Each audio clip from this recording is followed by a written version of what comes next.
Good afternoon from Hong Kong. I am Alice Mong, Executive Director of Asia Society Hong Kong Center. And I am so delighted that we are here today. Professor Lin needs really no introduction. This will be her second time she has appeared in this COVID series. Last time she appeared with us, so we've seen her online, and we're really delighted that Professor Lin can join us today. And today, Hong Kong, and we are really, she is not in Hong Kong at the moment. In fact, she's joining us from Australia, where she has been, and she's going to be able to kind of give us perspective what she has seen this past few months, where she was with her family and friends for the holidays. We're really delighted. Before we get started, I wanted to just kind of point out, as we usually do, some of the current stats and current situations happening around the world in Hong Kong, so you will have a reference.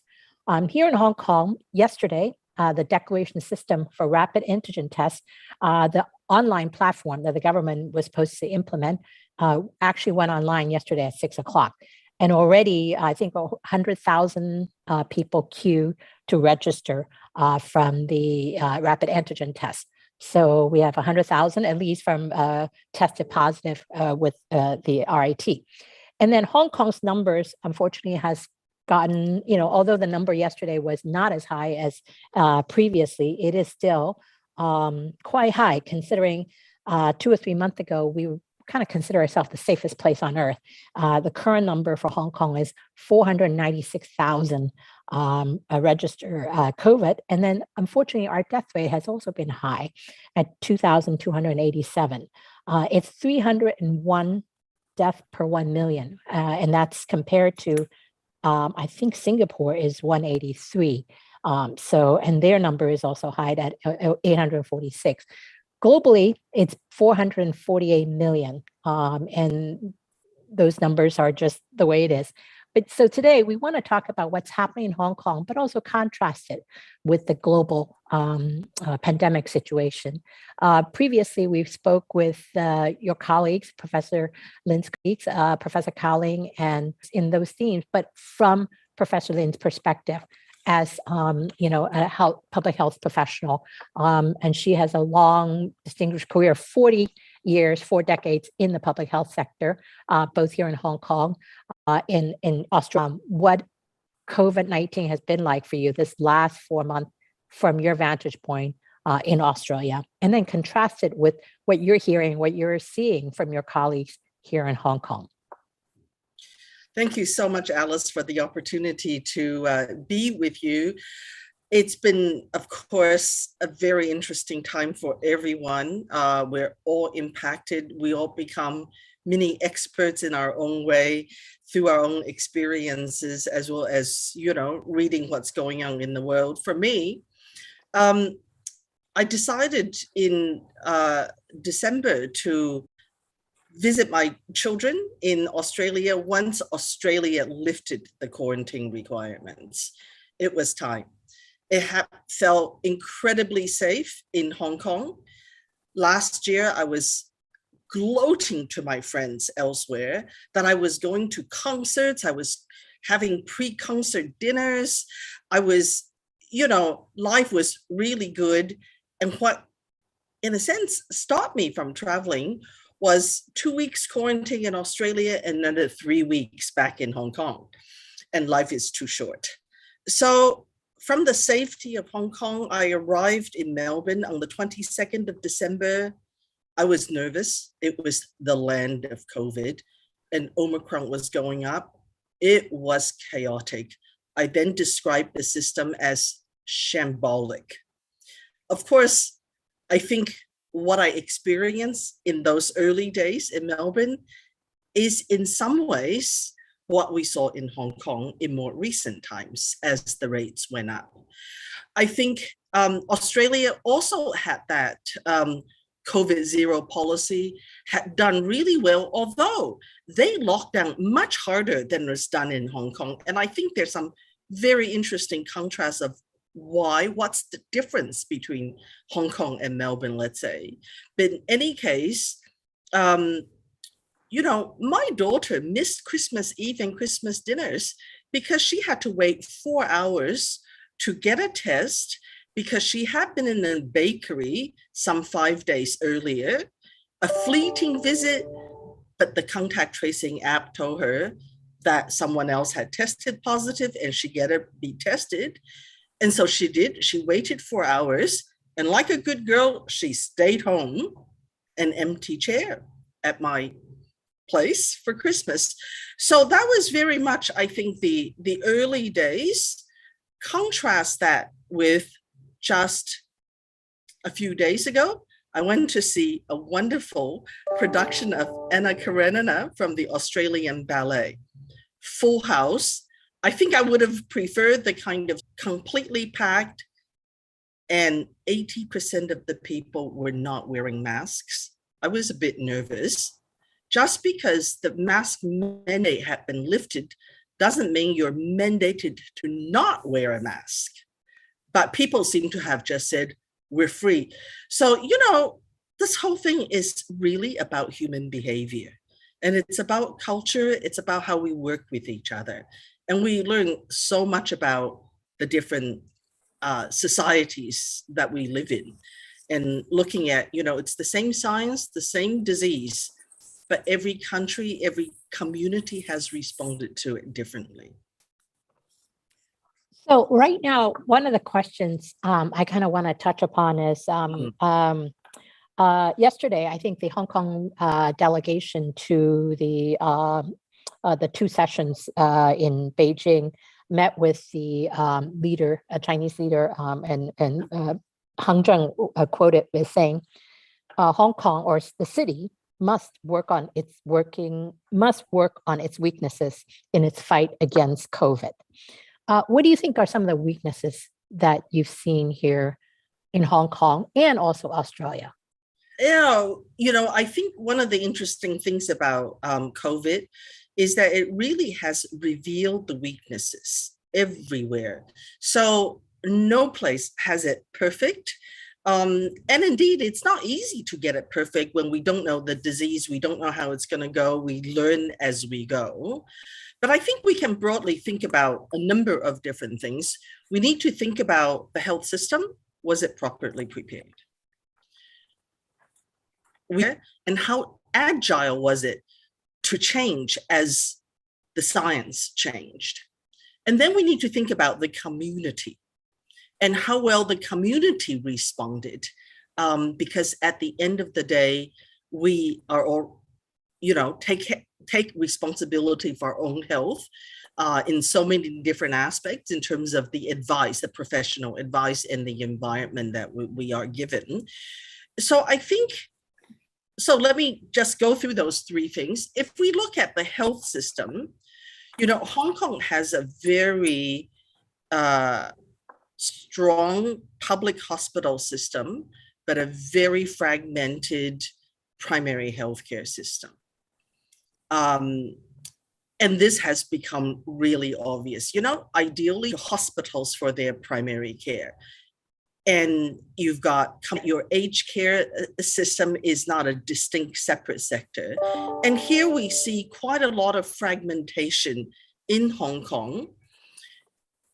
And, part of the strength of a good hospital system may be that it has very tight controls.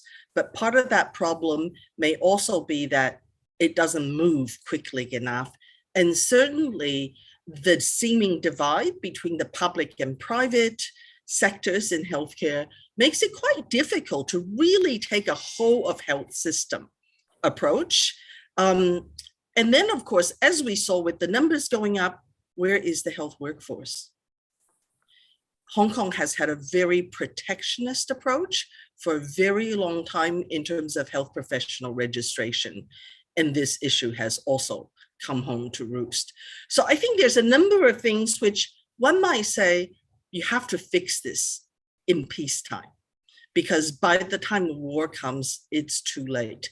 So I think this is an important lesson. Now, if we think about, government, certainly Hong Kong government has had, a sterling number of some of the best scientists in the world. And you cannot do things purely by science. But the science is evolving, and you've got to be able to pivot quickly, and you've got to be able to anticipate. So, Omicron was happening in other parts of the world well before it hit Hong Kong. What could have been done during that period to switch your policies about how long you have to stay in the hospital, to think about your isolation facilities at home, to think about whether you really need to ban the flights and keep people out when the risk of transmission from travelers is so much lower, but also how we all so how do we think about health in all policies, taking a health lens, but understanding the different contributions and having a very agile coordination system. And I think the third biggest challenge is that relationship with the community. Somehow I think many governments feel like they have to come across definitive, come across clear, come across strong, keep it simple. But COVID is not simple, and the science changes. So how do we try to communicate to say, today, this is our best advice, and this is what we think you should do. But next week, when it changes, we will give you fresh advice. So I think there's something about the way government communicates that's important.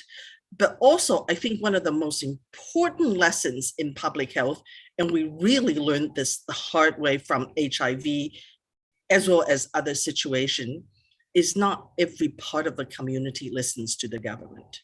So how do you work with your social institutions, whether it's your churches, your trade unions, your social welfare organizations, your educational institutions, everything, because different parts of the community will trust different institutions in the community. And fundamentally, trust is absolutely the most important thing, because people have to understand, they have to own their behavior, and they then will have the motivation to be part of that community response. And I think this is really the community engagement is where we've seen so many efforts fall down in different countries. And I think these three elements have also been important issues in Australia, albeit manifested in somewhat different ways. I think you have a very interesting point about, the community engagement. I think last conversation with Dr. Sridhar, one thing he pointed out, which I think we all have to agree, is complacency. It's been a year since fourth wave and the fifth wave. And what did we learn? You're right, here in Hong Kong, we were kind of congratulating ourselves quite a bit. But did we learn? But it was also during this year, Hong Kong was one of the first to have the vaccine. I remember I was first jabbed in March, and then and I think Professor Keiji Fukuda, when we spoke to him, when both of you were on it in January of last year, I think he mentioned, one of the first group of people that should be getting vaccinated were the frontline workers, the healthcare workers, and those people in elderly homes. But what happened? We didn't vaccinate them. It's 30% vaccination rate, maybe now 40 for elderly. Did we waste it that year? And now we're seeing the price we're seeing is the high mortality rate among the elderly. So what happened with our efficiency is one of the questions I'm dying to ask you. It really is very, very sad that, so many of those who have died have been in the older age group, often with underlying conditions.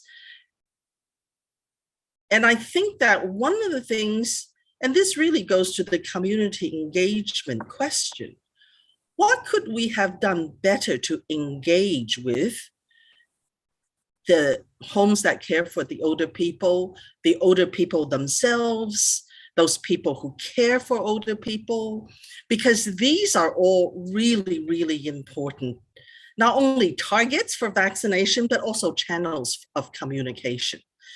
So I think when we think about vaccine hesitancy, we do see this in different groups, but for very different reasons. How well did we understand what was holding the older people back? One reason might have been they don't want to make appointments online. Okay, so then they got the feel free to walk in anytime. So that was good. But maybe some of those places were not so convenient. So could we have actually started the outreach, the mobile services earlier? Some of the older people, as I had heard it, felt that, well, I'm not going to travel, so it doesn't concern me. That's fine. Some of them felt fatalistic. If it happens, it happens. But this is not just about individuals. It's about everybody. It's about families. So could we have thought about that differently? Now, I also heard stories where the children are looking after the parents and including the healthcare decisions. And if there's a disagreement amongst the children, then nothing happens. Maybe we need to reflect on our culture. If we went off and got vaccinated ourselves, what's our responsibility in that family context? So I think these are cultural, elements that are also very strong.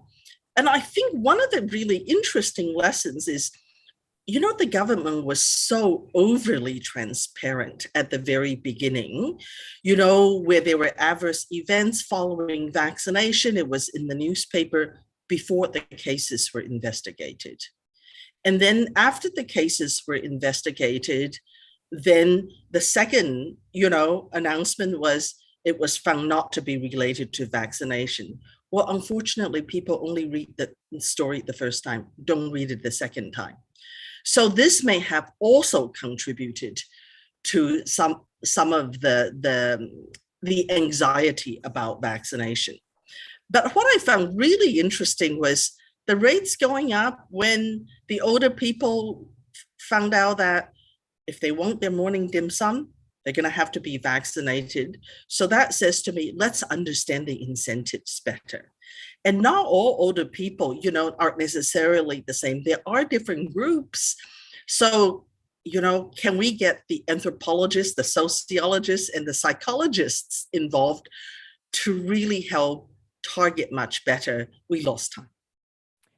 Is it too late? I mean, one of your colleagues said, we missed it. And it's missed the boat, so to speak, so did we really, is it too late now to do something about the elderly? I mean, I can't imagine we're going to throw our hands up and said, that's it. It's never too late. It's never too late. Not only because of Omicron and we have the BA2 strain in Hong Kong, but we don't know what's coming after Omicron. We still have to be prepared. The pandemic may not be over. It may be gradually less deathly,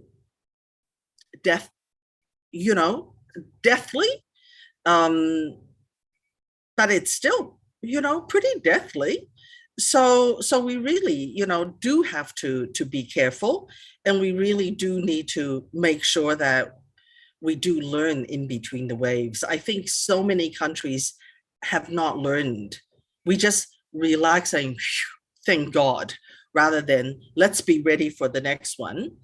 And then I think we don't also look enough across countries. The experts do, but it's not so much of the popular consciousness because the learning is not just for the experts who are clearly important. It's for governments, it's for the community. Are we learning about vaccination for the kids? I know Hong Kong just recently, we're a few months behind. I know from the US, my 8-year-old niece in the US was vaccinated a few months ago, and Hong Kong just started vaccinating I think even just a few weeks ago, the 5 and older can do the BioNTech, and the Sinovac is available for the 3 and over. So are we learning anything else about vaccinating the kids? Well, I think the experts are talking to each other quite a lot about countries because you don't want to mess around with kids. You really want to get it right. Now, there's some thought that maybe there's a little bit of underdosaging that's been going on, but I think that's out of good precaution, and we learn from that. There's been a lot of discussion and uncertainty about what is the interval between jabs. And here again, I think, the supply drive some of those discussion, as well as being able to monitor. So I think, again, this is where the communication with the community is so important, to just explain what goes into these kinds of decisions, where are we looking at in terms of the data, because vaccination is a very, very complex issue. So it's important to adjust as the science evolves. Because Professor Gabriel Lin from Hong Kong U, just a few, I think it was last week, had an kind of advice or said that one of the things he said was getting some of the Hong Kongers, like yourself, who are back to Hong Kong ASAP, because the wave is already so high. We're right now, the transmission from the imported cases are single digits, whereas it's going through the roof on the community transmissions. So his advice was, one, getting the people from overseas, opening up so that they can come back, and also getting children vaccinated before they go back to school. As you know, we moved the school holiday up, starting either March 7 or 17, depending on the date. Summer holiday has started early for the kids. So those are the two advice that he gave about getting vaccination done for the kids early, and also opening it for people like yourself coming back to prevent another wave. Its fifth wave is already quite deadly, it's bad enough. And so what do you say about this? I mean, first of all, is the government listening? And, what your thought on his advice on this? Well, look, I think that he's right. His numbers are usually pretty spot on. Is the government listening? If he has to repeat himself on multiple occasions, I suspect that means the government has other considerations. But if I could think about this whole issue of, at the moment, obviously the scientists are monitoring to see if there are other variants which might emerge, which is a very good reason to get people back. But also, Gabriel's absolutely right. The risk of the travelers now bringing it into the community is minuscule. So some of those quarantine hotels could be available for other people who might actually need the isolation facilities. That should be just part of the overall juggling of the resources available. And certainly, quite a number of us who might live alone or in, relatively sizable apartments that we may be sharing, we could be, quarantined at home with a little wristband. So I think there's many different ways in which the policies can be adjusted. And I have to say, in my role of trying to identify talent to come to Hong Kong and work with us, the quarantine policy really is a huge, huge barrier to people being willing to come to Hong Kong. Just as it's a reason why quite a lot of people now feel like they just can't stay in Hong Kong anymore because they have to see their families. Yes, I think the numbers of 70,000 Hong Kong leaving this last week or so are real, and we are hearing from some of our colleagues here who are, temporarily they could be kind of camping out in Phuket, in Thailand, or in the U.S. for a time being, and because many of them do not want to be separated. If there are cases, we've heard the case of the 11-month-old baby being separated, 11-month COVID patient being separated from family. So I think a lot of, especially the expat families, are concerned about that. So unfortunately, you're right about attracting talent, and then also the issue of right now the rising numbers, and also the policy right now. I also want to ask you about your thoughts about the universal testing that we will be likely implementing end of this month. Has that worked? I mean, I know universal testing is something that has really helped China maintain a zero COVID policy. How would that work here in Hong Kong? The system here. How do you think that's going to go? Look, I think that, the commentators, many of the experts are right in that this is not the time to do it, because we haven't got enough resources in Hong Kong to look after those who are already ill, let alone those who will be found to be ill once we do the testing.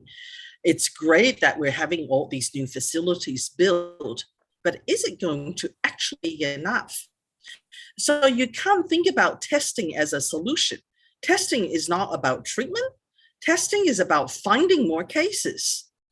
And already, it's good that we've moved to, doing the rapid antigen test rather than just the PCR in terms of being able to identify cases in a more efficient way.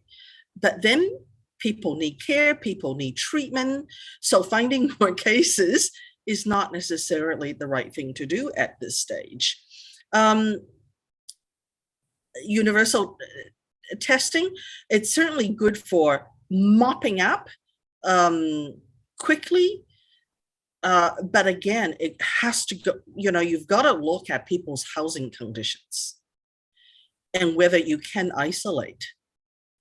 And if not, you have to question what would be, alternative approaches and whether you really need to do that.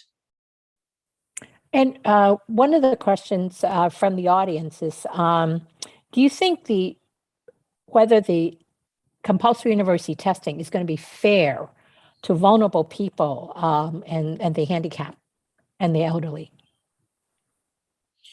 I think it means, what do you mean by fair? Do you mean, is it going to reach them? If you make the effort, they certainly can't be reached. But will they get the kind of support and care they need? Well, those resources will have to be allocated. And as we know, really all pandemics hit the most vulnerable communities. The vulnerable are the elderly, the disabled, the people who are insecurely employed, the people who are on the front line, the essential service workers. So we really need to be really mindful about how do we support these people? Because in many countries, the community transmission has been because people have to work. They have insecure employment. They have to do multiple jobs. They have to work in multiple care homes.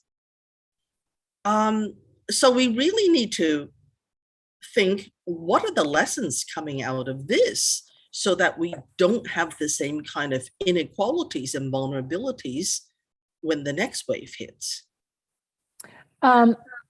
You've talked a bit about communication, and this question comes from Saniza, is asking your insights on community communication. The problem with the elderly, and many of them, may not be able to read printed material or literacy or whatever. But can you talk about are there innovative ways, channels of communicating with the elderly, and just I think in terms of. And also, they're not as tech savvy right now. Everything is on the apps. I think all of that. So how do we right now they're the one that I think seems to be needing the help the most. How do we continue to better communicate with the elderly through innovation? Yeah, I think when we're looking at older population, whether literate or illiterate, it's really interpersonal communication that's the most important thing. It's not the text stuff, it's not the newspaper stuff, it's not the posters and the pamphlets. Um, so peers are very important. People who carers are very important, whether those carers are, attendants, nurses, family members. So what's really important when we think about sort of this particular group is to think about who are the peers or who are the carers who are in touch. So how do we actually have a group of community health educators who are not necessarily the professional people, but who can do the outreach, who can do the support? I think that's really important. I think the other thing is, how do we come, besides the means of communication, there's been a tendency on COVID and other infectious diseases to just scare people.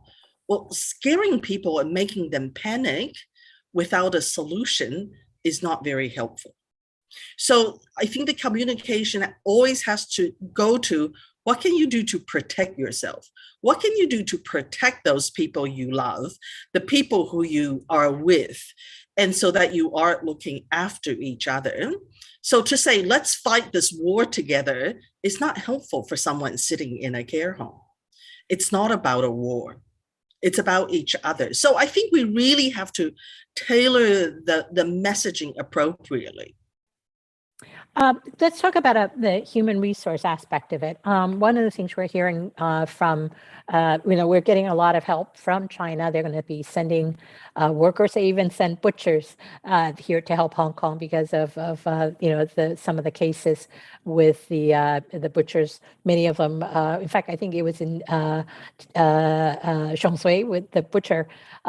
That a lot of them got sick, and so Hong Kong always seems to have this problem, even pre-COVID, in terms of the HR, the human resource problem. And you're seeing that in the healthcare, in the care homes. Many of them are sick, and in fact, there has been reported some of them are so under resourced in terms of the help that many of the homes are even asking sick workers to come and help out.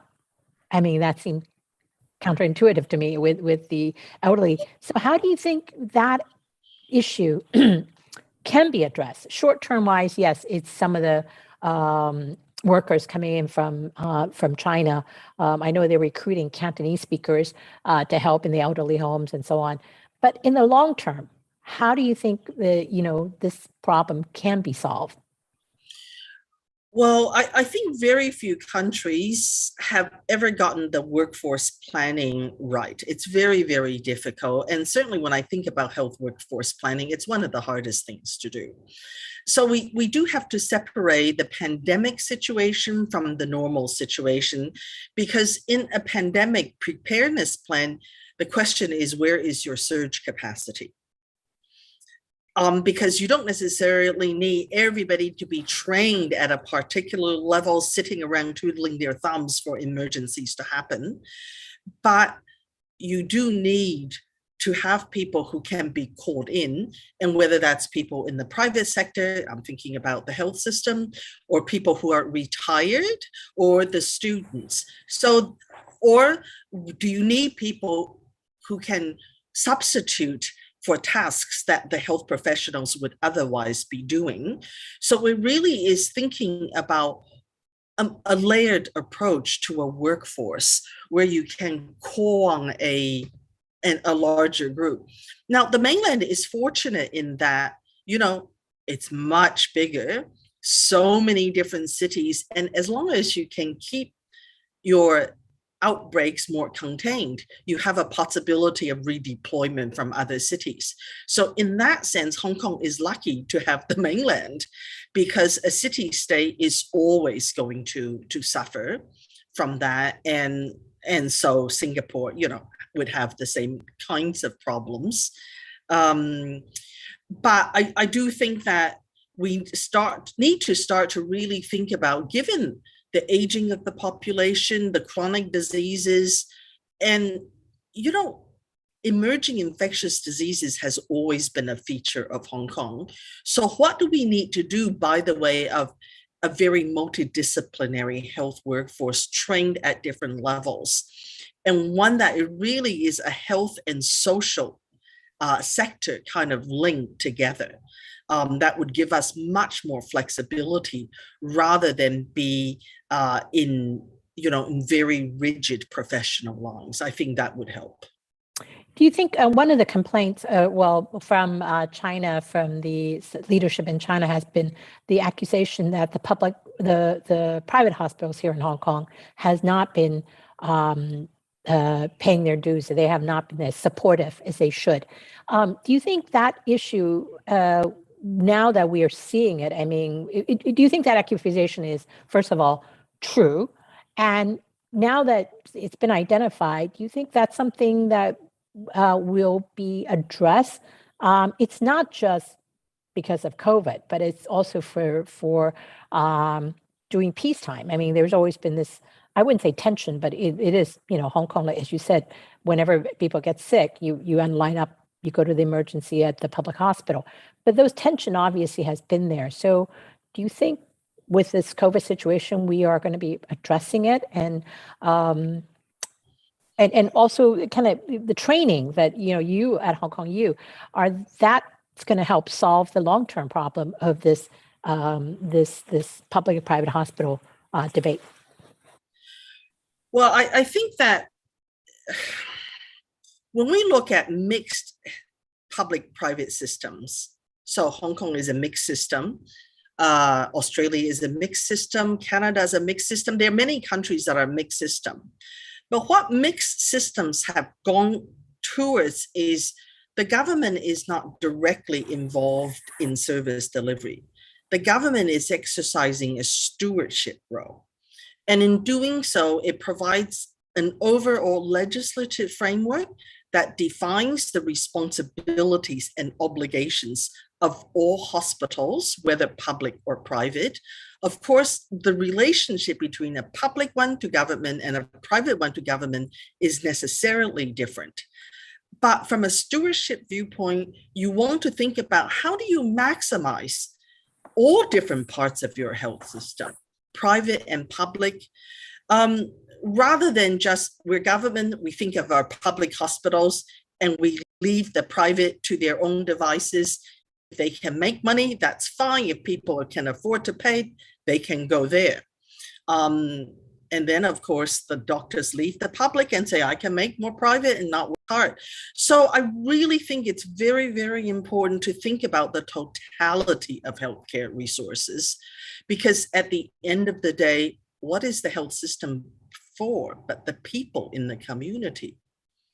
And really, it's an opportunity to actually rethink primary healthcare, rethink about financing, and rethink the incentives that are in the system. Because I think you have to really look at all those different elements in order to get the way from the, out of sight, out of mind type of approach where the public and the private exist in parallel universe. One other question from Slido says, what do you think is the right thing to do at this stage?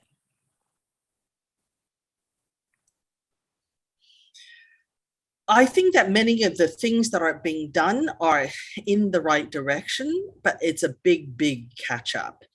I mean, for people to not crowd into the hospital is the right thing, but people need somewhere to go if their housing situation does not allow for it. So I think people could be discharged earlier, freeing up the hospital resources. I think the public-private collaboration is really important. I think the community health facilities, the role of GPs, the role of community isolation, these are all really important part of the care system that has to happen and is happening.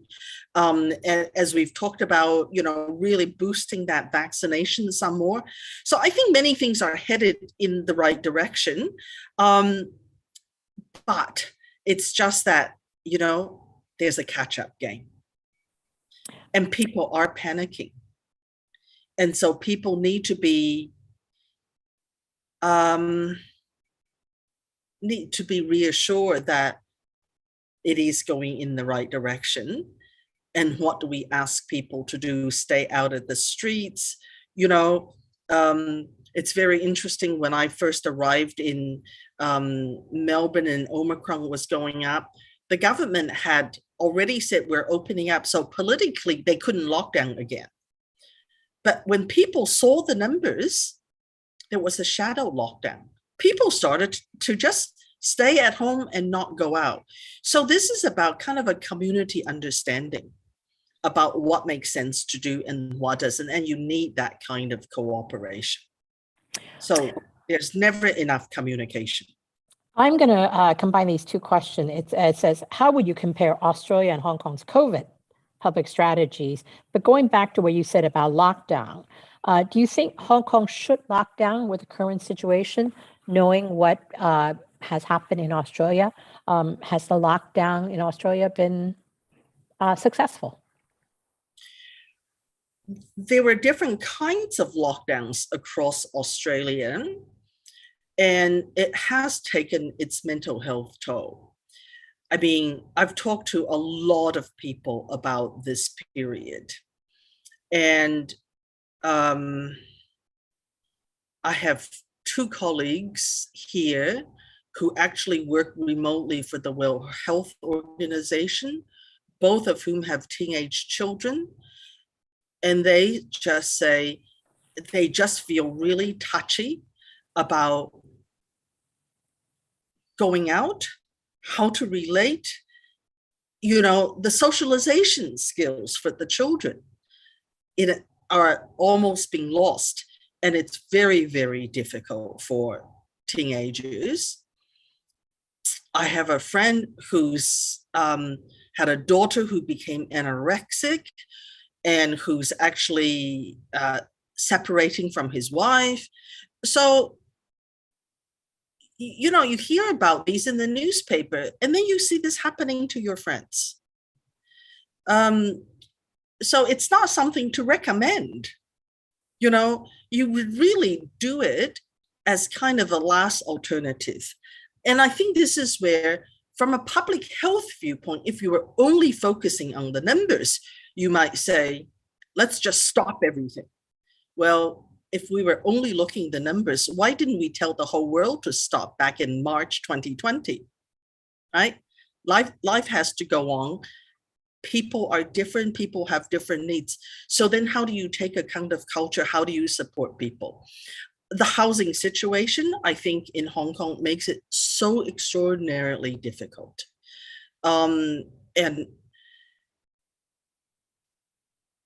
And I worry about the consequences. I worry hugely about the human impact.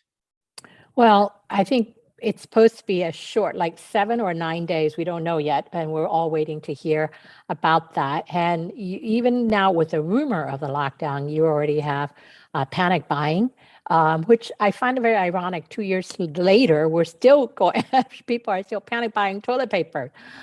We have not learned, I think, in some ways. But well, communication, I think, is quite important. And I think that's an area where the community, the government, everybody has to be better at it. But I think one of the things I want to kind of end, one question from the audience I just wanted to ask you before we go to the second part of this discussion, which is I want to focus on the International Women's Day. And you are to talk about women in this field, in your field, but also in STEM. And how can we do better?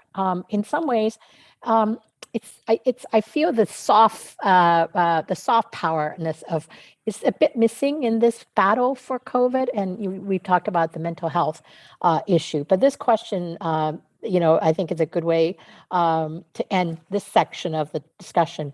As a public policy expert, how do you think we can prevent the next pandemic? Well, I think there's the prevention and I think there's the mitigation, and they both need to be considered. At the end of the day, the problem from pandemics is usually zoonotic. That means transmission from animal to human beings. Why does that happen? It happens in part because maybe we have taste buds that really we need to control better, and we need to be much more precious towards our wildlife. But the bigger problem, I think, is in the hunger for resources, the deforestation is going on, wildlife is getting closer to the cities. We are creating this problem, and we have to take what we would call a one health approach. We have to think about human health and animal health together. We are one world. We are one planet. Indeed, we need to be talking about planetary health, because the destruction of our ecosystem really sits behind, climate change as well as emerging infectious diseases. So this is really the most important prevention, I think. And then we have to be prepared. And what I love to see prepared and mitigation in that sense is that we don't see this inequality again. And that means we really have to think about fixing issues like housing, like, universal access to education, healthcare, social security, perhaps a universal basic income, because we see time and time again, every pandemic, this problem of insecurity and vulnerability. And so besides making sure we're well stocked with health workforce, masks, hospital beds, etc., we really need to think about the equity element. That's a good point, Danon. But let's talk about now your career. Okay, you've been in this field for 40 years or more, and you've worked here in Hong Kong as well as in Australia and other parts of the world. So, I mean, what inspired you to get into this field, first of all, and how can you inspire young women or young girls who would like right now, especially because we're in the midst of this global pandemic? I'm sure many young people, including the girls, want to get into this field. How would you advise kind of like a younger Vivian who would be interested in pursuing this field, and is it worth it? I'm from that generation where we look to the barefoot doctors in China as an inspiration. We grew up at a time when we talked about health for all. We talked about the declaration of Ama Ata, and and health is a right. And so for me, the sense, that commitment to service, to equity, to rights has always been really important.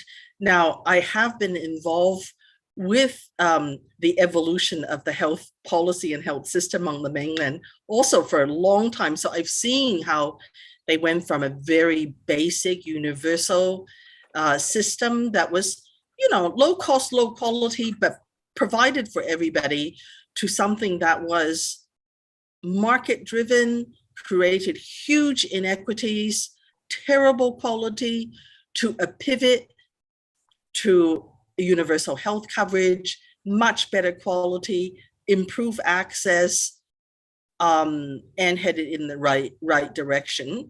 So for me, there is always a challenge around the corner. Many times I've thought, there are so many things in the world. I like to do other areas of public policy. And when I do look at it, I still come back to health, because health is so diverse. When we look at the health of a community, it really is a microcosm of that larger, of the economy, of society, of politics, of the world that we live in, the environment that we all share. And so it doesn't stand still. It's always moving, it's dynamic, it's always challenging. It keeps you on your toes, and you're always learning. So the excitement doesn't stop. For people who want a simple, bored, routine job, I'd say don't do public health. But if you want an exciting journey where you're always exposed to interesting people, interesting facts, new knowledge, challenges in terms of how do you take science into society, then public health is absolutely it.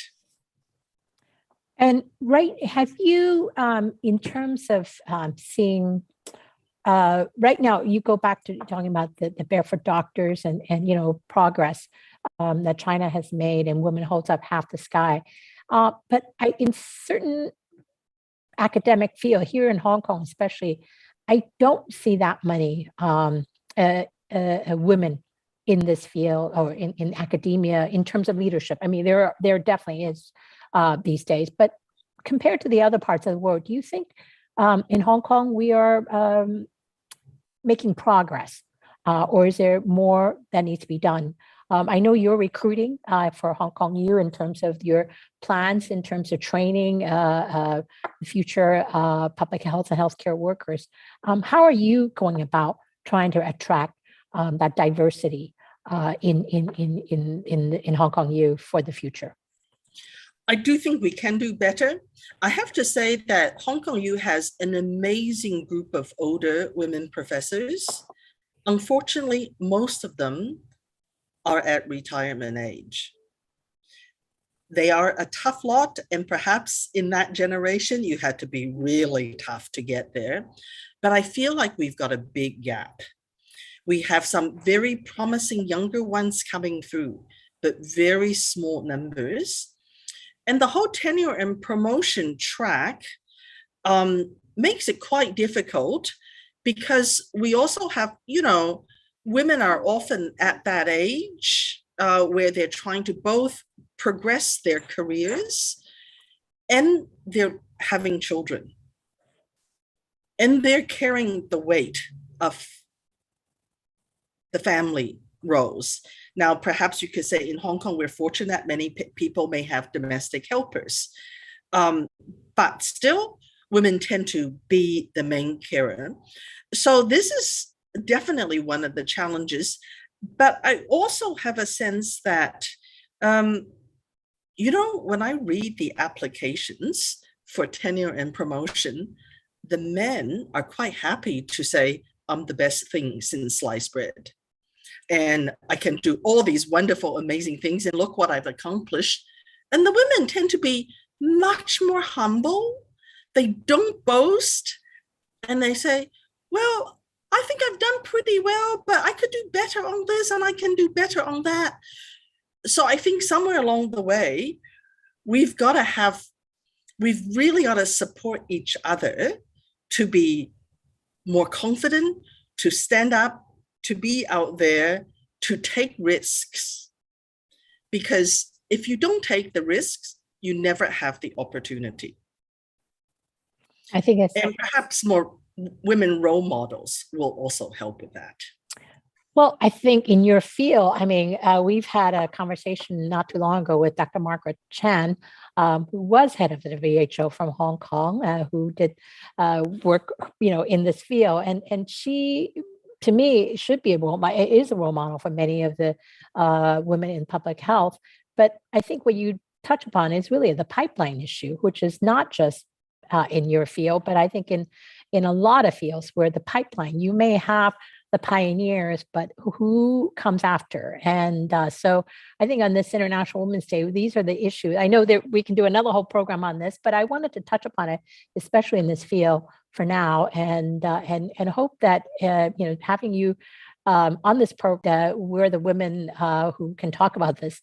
And I have to say, out of the 30 some episodes, we've had 11 women speaking, which is not 50-50, but it's still something that we're always asking ourselves, can we do better? And I think it's an area where I think we should keep on striving. But I wanted to really thank you for spending your time with us. And I look forward to having you back in Hong Kong after April 20th. We miss you here, so it'll be great to have you back. And but in the meantime, I kind of let the audience know we have 2 programs coming up that I think it's really is related to what we have talked about today. One of them is tomorrow, Future of Healthcare. And the Future of Healthcare program is part of our series that we have collaborated, Asia Society has collaborated with the St. Paul College, celebrating their 170th anniversary. Yes, it's a boys' college. In the past, they've had some few girl students, but what they have worked with us on is using their alumni, and we're talking about distinguished alumni, to really inspire young people to look at the future education, their careers in a different way. And so please join us tomorrow. The program is in Cantonese. We will have a public program in May that will be in English, wrapping up all four series of this, all four seminar of this series. So tomorrow is Future of Healthcare, and tomorrow morning. And then another program that we're going to be doing as part of the COVID series is with Dr. Judy Blank. Dr. Blank is founder of Odyssey, and she's a psychologist. And we're going to talk about the psychological consequences under lockdown. She has done a lot of studies, a particular study on Hong Kong expats, what this last 2 years has meant to the expat community here. So Dr. Judy Blank will join us next week on March 17th, 3 o'clock in the afternoon. And we're going to do more program on the mental health issues. I think Vivian has touched upon it. And I think we're all, in fact, last year when we were doing our program, I complained that we're all going crazy, that we need to come out of this year, we'll be out of it. And a year, 14 months later, we're still in it. And the resiliency of Asia Society Hong Kong is our colleagues, and it's really part of what makes us tick. So come when we reopen, hopefully after April 20th, Recovery, Resilience, and Resurgence, this exhibition, 30 Years of Hong Kong Photography, that's going on at Chantal Miller Gallery. Hong Kong is a resilient place. And I know we're going to come out of this COVID pandemic together, with a lockdown or without a lockdown, whatever the case may be. And again, I want to thank Vivian for joining us from Australia today. And we look forward to seeing you back in Hong Kong in person in real soon. And everybody, please take care. We're going to get through this somehow. And all the best. Good afternoon. Thank you so much, Alice. Thanks, Vivian.